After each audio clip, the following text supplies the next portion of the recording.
Welcome back to Peter Parker Capital. I am an American investor with an economics degree, and I studied at the #2 international business school in the world as ranked by U.S. News and World Report. This video explores a critical link between the U.S. fentanyl crisis starting in 2013 and a resurgence of drug-related violence in Mexico. Based on a detailed economic study, we'll unpack how the demand for fentanyl reshaped drug trafficking routes, triggered conflicts, and increased homicide rates in Mexico by approximately 20 per 100,000 inhabitants.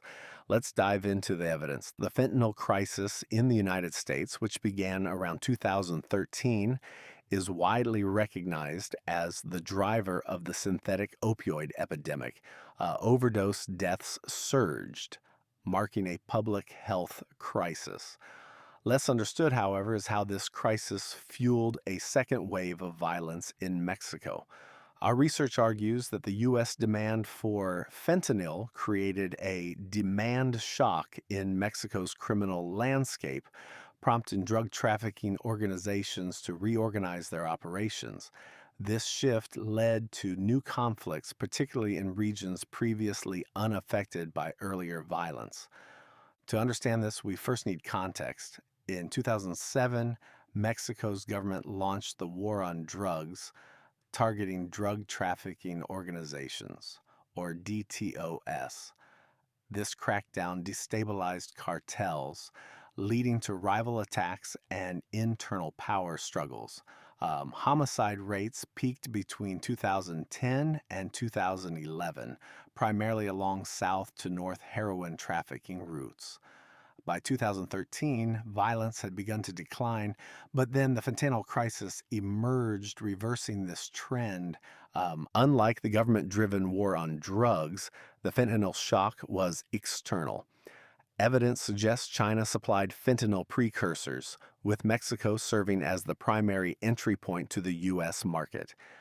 Pacific based DTOS saw an opportunity.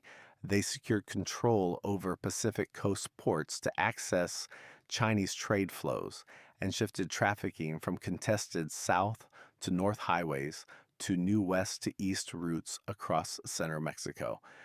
These less competitive corridors allowed expansion, but sparked clashes in new areas. This reorganization changed Mexico's geography of violence. Traditional heroin routes saw declining violence by 2011, returning to pre-2007 levels. However, violence surged along the new fentanyl routes, resulting in a second wave of homicides. Our analysis estimates this wave caused approximately 20 additional homicides per 100,000 inhabitants in affected regions, a 167% increase compared to the national rise of 70%. How did we measure this? We used a robust empirical strategy, analyzing data from 2,455 Mexican municipalities between 2000 and 2019. We combined information on homicides, DTO presence, trafficking routes, and law enforcement actions using Mexico's road network to map changes. Our approach exploited two natural experiments. First, we examined Pacific versus Gulf Coast ports. Pacific ports, due to their proximity to China, became entry points for fentanyl precursors, while Gulf ports, limited by longer maritime routes, were unaffected. Using three difference in differences methods, standard, synthetic, and triple, we found that fentanyl trafficking increased homicide rates by 15 to 18 per 100,000 inhabitants at Pacific ports. Second, we analyzed inland violence diffusion. We categorized municipalities into three groups: those affected by the 2007 war on drugs along heroin routes, those impacted by fentanyl routes after 2013, and those exposed to both. Using a travel cost index based on highway networks and DTO control, we tracked how violence shifted. Fentanyl treated municipalities saw a surge in homicides post 2013, while doubly treated areas experienced two distinct waves of violence. Our difference in differences model assumes that without fentanyl, violence in doubly treated municipalities would have followed the declining trend of war on drugs affected areas. We also assume fentanyl treated municipalities would have remained stable without the shock. These assumptions, supported by the geography driven nature of route changes, allowed us to isolate fentanyl's impact. To ensure robustness, we conducted multiple checks. We controlled for alternative factors like oil pipeline disputes and drug production suitability. We used a spatial autoregressive model to account for spillover effects between municipalities and applied Conley standard errors to address spatial correlation.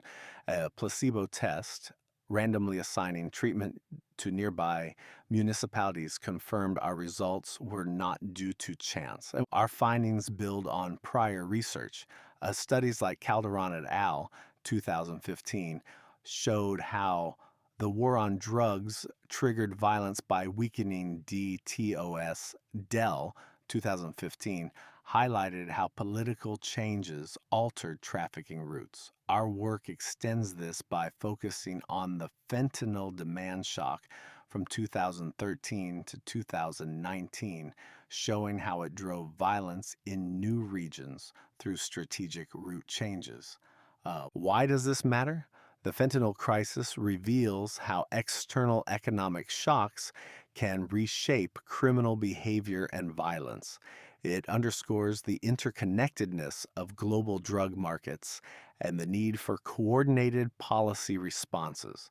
The U.S. demand for fentanyl didn't just fuel overdoses, it destabilized communities in Mexico with lasting social and economic costs. In conclusion, our research demonstrates that the U.S. fentanyl crisis triggered a second wave of violence in Mexico by reshaping drug trafficking routes. This led to significant increases in homicides, particularly in newly contested areas.